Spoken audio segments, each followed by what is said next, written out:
welcome to another episode of the Late Night Brew, where we talk the brews first and then we get around to the other stuff.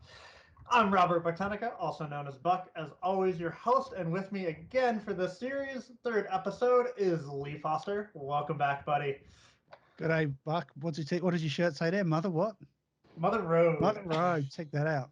Yeah, I mate. know Great you to be were back. hoping for something else. Also, always good to see you, mate. Always good to see you. Oh, it's brilliant. Now, last episode, you gave me a brew OU. Now, are Brew, you willing to pay up? absolutely, mate. If you want me to go first, this is a local in Brookvale where I live, or in DY. There's loads of little microbreweries, and this is a Bolter XPA. Brilliant. They Love do it. an IPA, which is really hoppy. This has got a really fresh taste to it. Extra pale ale, really beautiful. And that's one of my favorite little breweries. So that's what I'm on. I discovered XPAs in the last year, and they're awesome. So I appreciate that. I've got a IPA actually from Heretic. Not the best name in my opinion. Make America Juicy again, but hey, it's overplayed at this point in my how I feel. So what are you I gonna will bring I'll bring a bucketies next time. That's equally as a poorer name. do? Now, last episode to recap, we talked about map one. This one, we are on the map two. So, what is a map two? Awesome. So the names can be a little bit map one, map two.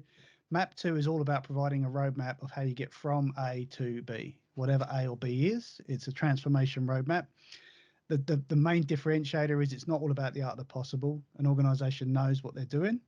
Think of like merger, acquisition, divestiture. It's what we see go almost very commonly, let's say not always, very commonly we see the issues with those types of acquisitions and divestitures. They bring two businesses together and they kind of leave them to operate in silos. So the end user experience is really poor.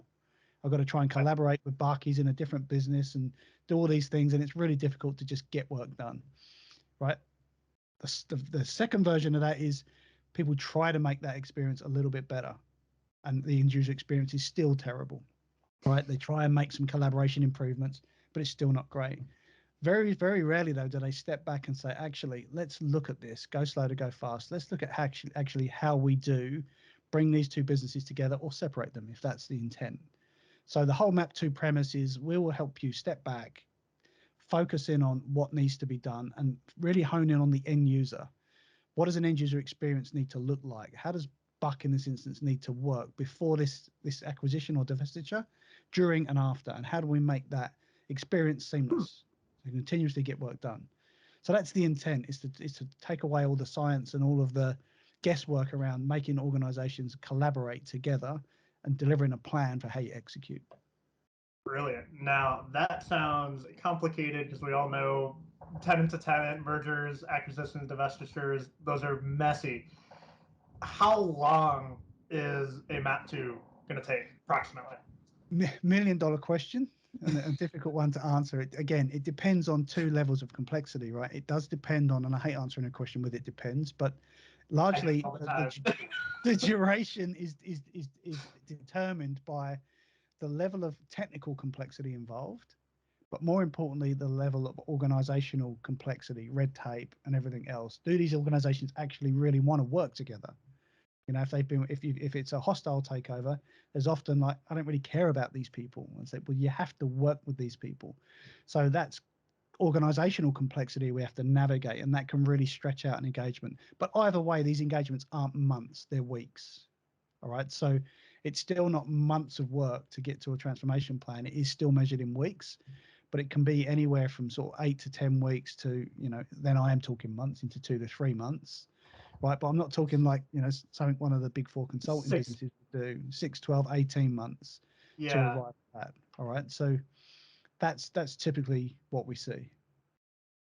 All right. Well, that's good. And I can imagine that some of those politics to navigate can make for an interesting deployment and process.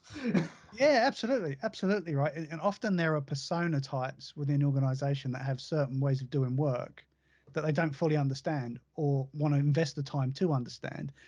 But there's a misconception that that group of people, they can be ultimately responsible for a huge chunk of the business's revenue, but the way that they're inefficient in working is hampering their ability to recognize that revenue, right? So going through this process is, did you know that Buck's team are responsible for this amount of revenue within your organization? Yeah, kind of, sort of, but they can't really put a pin in it. Well, we need to make sure that that user experience is one of the top personas that's flawless. That's very interesting to know. And unfortunately, once again, that makes up all of our time. So Lee, appreciate Dun, it. dun, dun. You're going to be in charge of intro music if you keep that up.